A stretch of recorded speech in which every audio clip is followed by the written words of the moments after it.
J'achète surtout pour les autres. D'accord, vous achetez pour votre famille? Oui, oui. Les petits-enfants, les enfants, enfin voilà. C'est pour un moment plaisir? Absolument, tant qu'à faire. Comme pour Noël, Pâques est un incontournable pour les gourmands, petits et grands.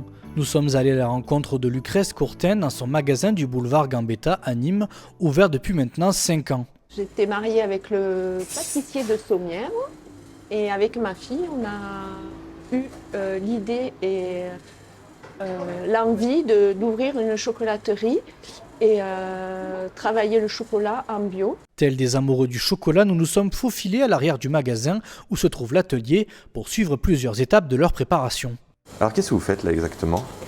Alors là, je coupe les ganaches à la guitare, ça s'appelle une guitare, pour pouvoir les passer dans l'enrobeuse. C'est ce qui va enrober, mettre une pellicule de chocolat sur notre praliné qu'on a coupé à la guitare avant.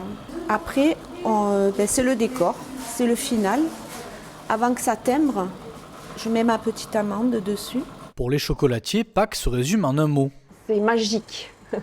C'est le bonheur des yeux des enfants. Ils se régalent quand ils viennent au magasin voir les nouveautés, les œufs, les pâtes, les poules. Œufs et poules, certes, mais il faut aussi avoir ses propres créations pour se démarquer des autres chocolatiers. On fait des ruches avec des petites abeilles garnies de chocolat et on fait aussi des nids avec des petits oiseaux. C'est très rigolo, il faut venir vraiment les découvrir en magasin. Qui dit Nîmes, dit monument nîmois également. On fait aussi des spécialités nîmoises. On fait les arènes en chocolat, la tourmagne. Justement, là, cette année, on a eu une grosse commande d'arènes en chocolat noir. Spécialement pour Pâques, pour les enfants et les petits-enfants d'une dame âgée. Et pour les clients se trouvant ce matin dans le magasin, Pâques et les chocolats sont-ils indissociables? Oui, tout à fait. Pâques sans chocolat, ça serait plus Pâques. Ah oui, oui.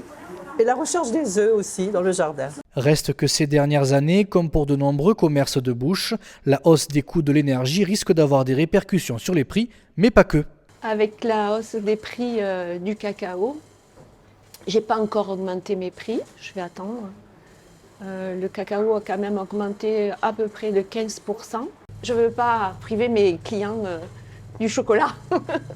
En ce jour particulier, difficile de ne pas se faire plaisir et faire plaisir aux autres. C'est pour offrir, il y a un paquet pour offrir, un paquet pour les petits-enfants. Ils sont friands de chocolat? Oui, ma petite fille surtout.